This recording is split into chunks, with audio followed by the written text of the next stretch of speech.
2017 செப்டம்பரில் பத்திரிகையாளர் கௌரி லங்கேஷ் ஆகியோரை அதாவது மானிய கோரிக்கைகள் தான் வருகிறது. பேசுவதற்கு நிறைய வாய்ப்பு இருக்கிறது. இன்னும் அதிகமாக ஆலோசனை சொல்வதற்கு நேரம் இருக்கிறது. ஏன் ஆதரிக்கிறோம், ஏன் எதிர்க்கிறோம் என்று சொல்கிற உரிமை மாண்புமன்ற உறுப்பினருக்கு உண்டு. ஏன் ஆதரிக்கிறோம் என்பதை இல்லை, அவை நடைமுறையில் சட்டத்தில் உள்ளது. முன்னாலே இருந்தவர்கள் செய்யாமல் விட்டது அவர்கள் தவறாக இருக்கலாம். இப்போது இருக்கின்றவர்கள் இந்த தீர்மானத்தை ஒட்டி பேசுவதற்கும் மறுத்து பேசுவதற்கும் உரிமை இருக்கிறது. அந்த வகையில் உறுப்பினர் தன் கட்சியின் சார்பில் தன் கருத்தை தெரிவித்திருக்கிறார். அப்படி கருத்தை தெரிவிக்க தெரிவிப்பார்கள். ஒரு உறுப்பினர் நீங்க பாருங்க, உறுப்பினர் நான் சொல்லுகிற கருத்தை மாற்றி பேசக்கூடாது. முன்னாலே இருந்தவர்கள் செய்யாமல் விட்டதற்காக இப்போது இருக்கின்றவர்கள் செய்யக்கூடாது என்று சொல்லக்கூடாது. பேசுகிற உரிமை மாவட்ட உறுப்பினர்களுக்கு. தீர்மானத்தை முதல்வர் முன்மொழி. கொஞ்சம் உட்காருங்க, தயவுசெய்து உட்காருங்க. பேசுறதுக்கு அப்புறம் நீங்க பேசுங்க. மாண்புமிகு முதல்வர் அவர்களே, எதிர்கட்சி தலைவர் அவர்களே, பாசத்திற்குரிய சட்டமன்ற உறுப்பினர்களே, தமிழகத்தில் நடந்து முடிந்த சட்டசபை தேர்தலில் எந்த ஒரு கட்சிக்கும் தனிப்பெரும்பான்மையுடன் ஆட்சி அமைக்கும் வகையில் தமிழக மக்கள் தீர்ப்பு வழங்கவில்லை. இந்த நிலையில் தமிழக வெற்றி கழகத்திற்கு 108 சட்டமன்ற உறுப்பினர்களை வழங்கி தாவேகாவை தனிப்பெரும் கட்சியாக தமிழக மக்கள் தேர்வு செய்துள்ளனர். இந்தியா முழுவதும் தமிழகத்திலும் மக்களை பிளவுபடுத்தி பிளவு அரசியல் ஆதாயம் தேடி வரும் பிளவுவாத சக்திகளை இந்த தேர்தலில் தமிழக மக்கள் முற்றாக நிராகரித்துள்ளனர். தனிப்பெரும் கட்சியாக உருவெடுத்த தாவேகாவை பதவியேற்க அழைக்க வேண்டிய கடமைகளை நிறைவேற்றாமல் தமிழக ஆளுநர் மறைமுகமாக குடியரசுத் தலைவர் ஆட்சியை தெளிப்பதற்காக சதி திட்டத்தை நிறைவேற்றும் வகையில் அவரது செயல்பாடுகள் அமைந்திருந்தன. தமிழக மக்களின் தீர்ப்புக்கு மாறாக குடியரசுத் தலைவர் ஆட்சி அமைக்கப்படும் ஆபத்திலிருந்தும் தமிழ்நாட்டை காப்பாற்றும் நோக்கத்தோடும் தாவேக தலைவர் மக்களின் மாநிலத்தின் வளர்ச்சி என்ற குறிக்கோளோடு நிலையான ஆட்சி அமைக்க தனக்கு ஆதரவளிக்க வேண்டும் என கேட்டுக்கொண்டதன் அடிப்படையில் மார்க்சிஸ்ட் கம்யூனிஸ்ட் கட்சி இந்த அரசிற்கு வெளியிலிருந்து ஆதரவளிப்பதென முடிவு செய்தது. மார்க்சிஸ்ட் கம்யூனிஸ்ட் கட்சியை பொறுத்தவரையில் இந்த அரசு மக்கள் நலனுக்காக திட்டங்களை அறிவிக்கும் போது அதனை வரவேற்கும். அதே சமயம் மக்களுக்கு பாதகமளிக்கும் என்றால் அதனை எதிர்த்து குரல் கொடுப்பதற்கும் தயங்காது. அதே போன்று தமிழகத்திற்கு ஒன்றிய அரசிடமிருந்து கிடைக்க வேண்டிய வரி வாயில் உரிய பங்கு கிடைப்பதும் பேரிடர் நிவாரணம் மற்றும் கல்விக்கான நிதி உள்ளிட்டவைகளை பாரபட்சமின்றி கேட்டு பெறுவதிலும் மார்க்சிஸ்ட் கம்யூனிஸ்ட் கட்சி இந்த அரசுக்கு உறுதுணையாக இருக்கும். இந்த அரசுக்கு ஆதரவை தெரிவித்துக் கொள்வதோடு மேலும் இந்த அரசாங்கம் மதசார்பின்மை, எளிய மக்களை உள்ளடக்கிய பொருளாதார வளர்ச்சி, கூட்டாட்சி, சமூக நீதி கோட்பாடுகளை உயர்த்தி பிடிக்கவும் தமிழக சட்டமன்றம் பாரம்பரியமாக கடைபிடிக்கப்படும் மரபுகளையும் மாண்புகளையும் உயர்த்தி பிடிக்கவும் ஏழை எளிய உழைப்பாளி மக்களின் விருப்பத்தை நிறைவேற்றுகிற வகையில் திறம்பட செயல்பட வேண்டும் என மார்க்சிஸ்ட் கம்யூனிஸ்ட் கட்சியின் சார்பில் தெரிவித்து இந்த அரசுக்கு முழுமையான ஆதரவை தெரிவித்து உட்கார்கிறேன். மாண்புமிகு உறுப்பினர் திரு வன்னியரசு அவர்கள்.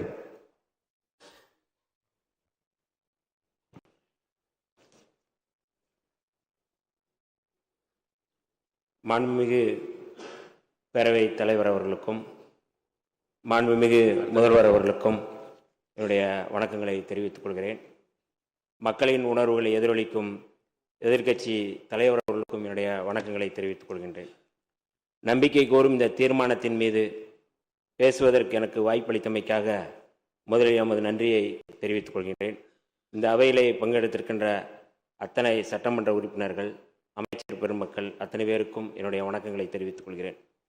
இதுவரை மக்கள் மன்றத்தில் போராடி வந்த என்னை சட்டமன்றத்தில் களமாட வாய்ப்பளித்த எமது தலைவர் எழுச்சி தமிழர் தொல்காப்பியன் திருமாவளவன் அவர்களுக்கு இந்த அவையில் நன்றியை தெரிவித்துக் கொள்கிறேன். எம்மை நம்பி வாக்களித்து வெற்றி பெற வைத்த திண்டிவனம் தொகுதி மக்களுக்கும் கூட்டணி கட்சியைச் சேர்ந்த தலைவர்களுக்கும் கூட்டணி கட்சியினுடைய தோழர்களுக்கும் எமது நன்றியை தெரிவித்துக் கொள்கிறேன். விடுதலை சிறுத்தைகள் கட்சி உள்ளிட்ட மதச்சார்பற்ற கட்சிகளின் ஆதரவோடு பொறுப்பேற்றிருக்கும் இந்த அரசு நம்பிக்கை வாக்கெடுப்பில் வெற்றி பெற்று 5 ஆண்டுகளுக்கு நீடிக்கும் என்று நான் உறுதியாக நம்புகிறேன். அதற்காக முன்கூட்டியே விடுதலை சிறுத்தைகளின் சார்பில் எமது நன்றியை தெரிவித்துக் கொள்கின்றேன், வாழ்த்துக்களை தெரிவித்துக் கொள்கின்றேன். விடுதலை சிறுத்தைகள் கட்சியும் இடதுசாரி கட்சிகளும் காங்கிரஸ், இந்திய யூனியன் முஸ்லீம் லீக் ஆகிய கட்சிகளும் திமுக தலைமையிலான மதச்சார்பற்ற முற்போக்கு கூட்டணியில் இடம்பெற்று தேர்தலை சந்தித்தோம். ஆனால் இந்த தேர்தலில் தவேகாவுக்கு தமிழக வெற்றி கழகத்திற்கு பெரும்பான்மை கிடைத்து ஆட்சி அமைத்துள்ளது. பாஜகவின் மறைமுக செயல் திட்டமான ஆளுநர் ஆட்சியை கொண்டு வருவதற்கான முயற்சியை தடுக்கும் வகையில் விடுதலை சிறுத்தைகள் தமிழக வெற்றி கழகத்திற்கு ஆதரவு தெரிவித்துக் கொள்கின்றோம். மாண்புமிகு முதலமைச்சர் அவர்கள் பொறுப்பேற்பதற்கு விடுதலை சிறுத்தைகள் கட்சியின் ஆதரவு முக்கியமானதாக இருந்தது என்பதை இந்த நாட்டு மக்கள் அறிவார்கள். எமது ஆதரவை பெற்ற இந்த அரசு மக்கள் நல திட்டங்களை நிறைவேற்றி மாநில உரிமைகளை காத்து மிகச் சிறந்த அரசு என்ற பெயரை பெற்று சிறப்பிக்க வேண்டும் என்று விடுதலை சிறுத்தைகளின் சார்பில் நாங்கள் வாழ்த்துகின்றோம். இந்த அரசு ஆதரிப்பவர்கள், எதிர்ப்பவர்கள் என அனைவருக்குமான அரசாக இருக்கும் என்பதை நம்முடைய முதல்வர் அவர்கள் தனது நடவடிக்கைகள் மூலம் உணர்த்தியிருக்கிறார்கள். முதலமைச்சராக பதவியேற்றதற்கு பிறகு எதிர்க்கட்சி தலைவர்கள் அனைவரையும் வீடு தேடி சென்று அவர்களது வாழ்த்துக்களை பெற்றது தமிழ்நாட்டுக்கு மட்டுமின்றி இந்தியாவுக்கு நல்ல முன்னுதாரணத்தை ஏற்படுத்தியிருக்கின்றது. முதல்வருக்கு விடுதலை சிறுத்தைகளின் சார்பில் எனது பாராட்டுகளையும் தெரிவித்துக் கொள்கிறோம். எமது தலைவர் எழுச்சி தமிழர் தொல்காப்பியன் திருமாவளவன் அவர்களை நேரில் சந்தித்து வாழ்த்து பெற்றமைக்கு விடுதலை சிறுத்தைகளின் சார்பில் நன்றியை தெரிவித்துக் கொள்கின்றோம். விடுதலை சிறுத்தைகள் கட்சி இந்த அரசுக்கு நிபந்தனையற்ற ஆதரவை கொடுத்திருக்கிறது. ஆனால் இந்த அரசு சில நடவடிக்கைகளை எடுக்க வேண்டும் என எதிர்பார்க்கிறோம். தொகுதி மறுசீரமைப்பின் மூலமாக தமிழ்நாட்டின் நாடாளுமன்ற தொகுதிகளின் எண்ணிக்கையை குறைப்பதற்கு ஒன்றிய அரசு முயற்சித்த போது அதை ஏனைய எதிர்க்கட்சிகளின் துணையோடு அன்றைய முதலமைச்சர் தளபதி மு.க. ஸ்டாலின் அவர்கள் தலைமையில் மதச்சார்பற்ற முற்போக்கு கூட்டணியின் தலைவர்கள் அத்தனை பேரும் அதை முறியடித்தோம். அதன் தொடர்ச்சியாக இந்த அரசும் மாநில உரிமைகளை பாதுகாப்பதில் எந்த சமரசமும் இல்லாமல் உறுதியோடு இருக்க வேண்டும் என்று விடுதலை சிறுத்தைகளின் சார்பில் கேட்டுக்கொள்கிறோம். கடந்த திமுக ஆட்சியின் போது ஒன்றிய அரசுக்கும் மாநில அரசுகளுக்கும் இடையிலான உறவு குறித்து ஆராய்வதற்கு 2025ஆம் ஆண்டு ஏப்ரல் மாதம் நீதிபதி குரியன் ஜோசப் தலைமையில் ஆணையம் அமைக்கப்பட்டது. அந்த ஆணையத்தின் இடைக்கால அறிக்கையை இந்த ஆண்டு பிப்ரவரி மாதம் தாக்கல் செய்யப்பட்டுள்ளது. அந்த ஆணையம் தொடர்ந்து தனது பணிகளை செய்து முழுமையான அறிக்கையை அளிப்பதற்கு இந்த அரசு உதவ வேண்டும் என்று விடுதலை சிறுத்தைகளின் சார்பில் கேட்டுக்கொள்கிறோம். சில ஆண்டுகளுக்கு முன்பு வரை வட இந்திய மாநிலங்களில் நிகழ்ந்து வந்த ஆணவ படுகொலைகள் தமிழ்நாட்டிலும் இப்பொழுது தலைதூக்கியுள்ளன. அதை தடுத்து நிறுத்துவதற்கு சிறப்பு சட்டம் ஒன்றை இயற்ற வேண்டும் என்று வலியுறுத்தி விடுதலை சிறுத்தைகள் கட்சியும் இடதுசாரி கட்சிகளும் பல போராட்டங்களை முன்னெடுத்தோம். அதன் அடிப்படையில் கடந்த திராவிட முன்னேற்ற அரசு முன்னாள் முதல்வர் மரியாதைக்குரிய மு.க. ஸ்டாலின் அவர்கள் ஓய்வு பெற்ற நீதிபதி K.N. பாட்ஷா தலைமையில் ஆணையம் ஒன்றை அமைத்தார். அதன் அறிக்கையை பெற்று அதன் அடிப்படையில் ஆணவ கொலைகளை தடுத்து நிறுத்துவதற்கான ஒரு சிறப்பு சட்டத்தை இயற்ற வேண்டும் என்று விடுதலை சிறுத்தைகளின் சார்பில் நாங்கள் கேட்டுக்கொள்கிறோம். அரசு ஊழியர்களாக பணியாற்றி வரும் SC/ST ஊழியர்களின் பதவி உயர்வுக்கு 200 பாயிண்ட் ரோஸ்டர் முறை இருந்து வந்தது.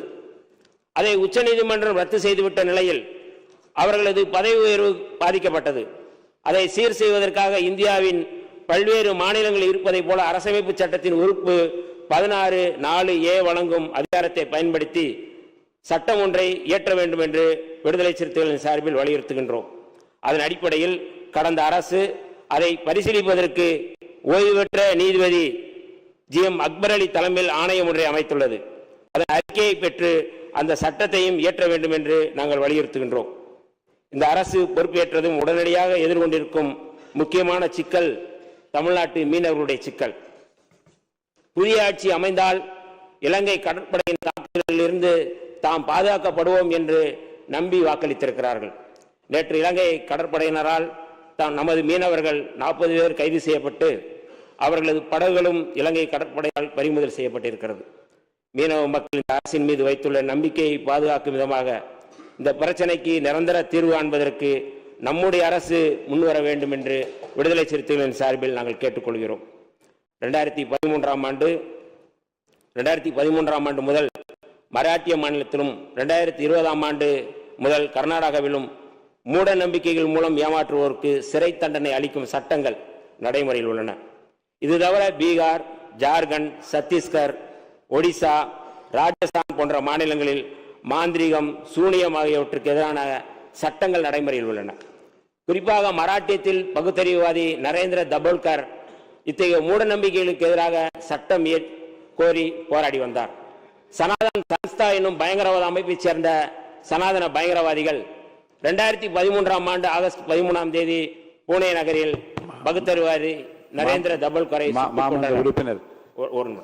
இந்த படுகொலையை தொடர்ந்து 2015 பிப்ரவரியில் இடதுசாரி எழுத்தாளர் கோவிந்த் பன்சாரே, அதே ஆண்டு ஆகஸ்டில் கன்னட எழுத்தாளரும் கன்னட பல்கலைக்கழகத்தின் முன்னாள் துணைவேந்தருமான MM கல்புரிக்கு, 2017 செப்டம்பரில் பத்திரிகையாளர் கௌரி லங்கேஷ் ஆகியோரை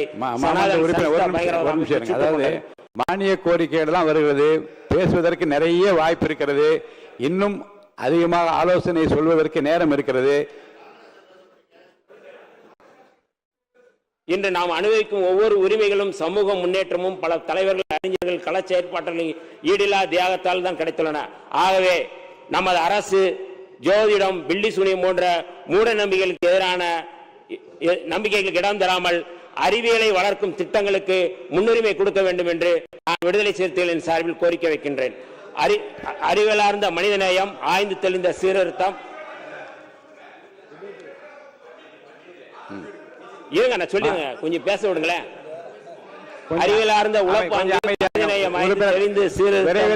ஆர்வம் ஒவ்வொரு குடிமகனின் கடமையாக இந்திய அரசியலமைப்பு சட்டம் உறுப்பு 51A வரையறுக்கிறது. எனவே கர்நாடகம் மற்றும் மராட்டியத்தில் இருப்பது ஒன்று மூட நம்பிக்கைகளுக்கு எதிரான சட்டத்தை கொண்டு வர வேண்டும் என்று விடுதலை சிறுத்தைகளின் சார்பில் வலியுறுத்துகின்றோம். நமது தொப்புள் கொடி உறவான ஈழத்தமிழர்கள் சிங்கள பௌத்த பேரினவாத அரசின் கீழ் இப்போதும் அல்லல்பட்டு வருகின்றனர். கடந்த கால் நூற்றாண்டுக்கு மேலாக தனித்தமிழீழ கோரிக்கையை காந்தி வழியில் ஈழத்தந்தை செல்வா போராட்டத்தை நடத்தினார்கள், அறப்போராட்டத்தை.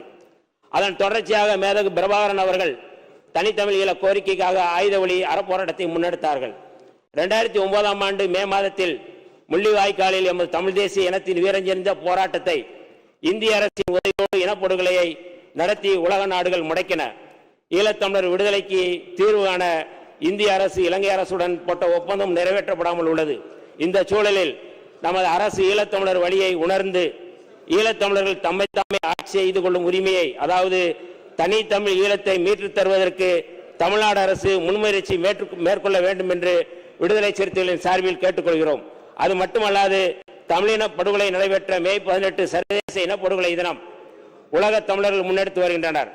அந்த வகையில் மே 18 அன்று தமிழீழ விடுதலை கனவோடு மாண்டு மடிந்த எமது மாவீரர்களுக்கும் பொதுமக்களுக்கும் வீர வணக்கம் செலுத்தும் வகையில் தமிழ்நாடு அரசே இந்த துயரத்தில் பங்கெடுத்து அந்த நினைவை கூறப்பட வேண்டும் என்று விடுதலை சிறுத்தைகளின் சார்பில் நாங்கள் வலியுறுத்துகின்றோம்.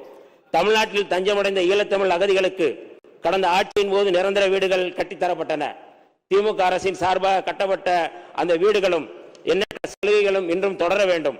அவர்கள் இந்திய குடியுரிமை வேண்டும் என்பதையே முதன்மையாக கோருகின்றனர். ஒன்றிய அரசிடம் வலியுறுத்தி தமிழ்நாட்டில் உள்ள ஏதிலிகளின் முகாம்களில் தங்கியிருக்கும் ஈழத்தமிழர்கள் அனைவருக்கும் இந்திய குடியுரிமை பெற்று தருவதற்கு நமது அரசு நடவடிக்கை எடுக்க வேண்டும் என்று விடுதலை சிறுத்தைகளின் சார்பில் கோரிக்கை வைக்கின்றோம். இந்த நம்பிக்கை வாக்கெடுப்பில் வெற்றி பெறப்போகும் நமது முதலமைச்சர் அவர்கள் கல்வி, சுகாதாரம், தொழில் வளர்ச்சி ஆகியவற்றில் முதலிடம் வகிக்கும் தமிழ்நாட்டை பிற துறைகளிலும் முதலிடம் வகிக்கும் மாநிலமாக மாற்ற வேண்டும். கடந்த திராவிட மாடல் அரசு திமுக அரசு முன்வைத்த காலை சிற்றுண்டி திட்டம், மகளிருக்கான உரிமை திட்டம், நான் முதல்வன் திட்டம், தமிழ் புதல்வன் திட்டம் இந்த ஆட்சியிலும் தொடர வேண்டும் என்று விடுதலை சிறுத்தைகளின் சார்பில் நாங்கள் கோரிக்கை வைக்கின்றோம். அதேபோல நம்முடைய அரசு சிங்கப்பெண் படை, போதைப்பொருள் தடுப்பு படை, மதுக்கடைகள் மூடல், அதாவது பேருந்து நிலையங்கள், பள்ளிகள், வழிபாட்டு தலங்கள், இந்த பகுதியில் இருக்கின்ற மதுக்கடைகள் மூடல், இந்த 3 முக்கியமான முன்னெடுப்பை விடுதலை சிறுத்தைகளின் சார்பில் நாங்கள் வரவேற்கின்றோம். 2 யூனிட் மின்சாரம் 5 ஆண்டுகளும் தொடர வேண்டும் என்றும் விடுதலை சிறுத்தைகளின் சார்பில் நாங்கள் கோரிக்கை வைக்கின்றோம். 1946ஆம் ஆண்டு டிசம்பர் 17ஆம் தேதி அரசமைப்பு சட்ட அவையில் புரட்சியாளர் அம்பேத்கர் தனது முதல் உரையை இந்த வரிகளோடு முடித்திருப்பார். இந்த அவையை நமக்கு அளிக்கப்பட்டுள்ள இறையாண்மை மிக்க அதிகாரத்தை அறிவார்ந்த முறையில் பயன்படுத்தும் என்பதை நாம் நமது நடத்தையின் மூலம் நிரூபிப்போம். அதன் மூலமாக நாட்டின் அனைத்து தரப்பினரையும் நம்மோடு அழைத்து செல்ல முடியும். ஒற்றுமை எட்டுவதற்கு இதை தவிர வேற வழி இல்லை. நன்றி, வணக்கம். தமிழ் வாழ்க, ஈழம் வெல்க, தந்தை பெரியார் வாழ்க, புரட்சியாளர் மீண்டும் சந்திப்போம். அதுவரை உங்களிடமிருந்து விடைபெறுவது ஷாகுல் அமீத். அஸ்ஸலாமு அலைக்கும்.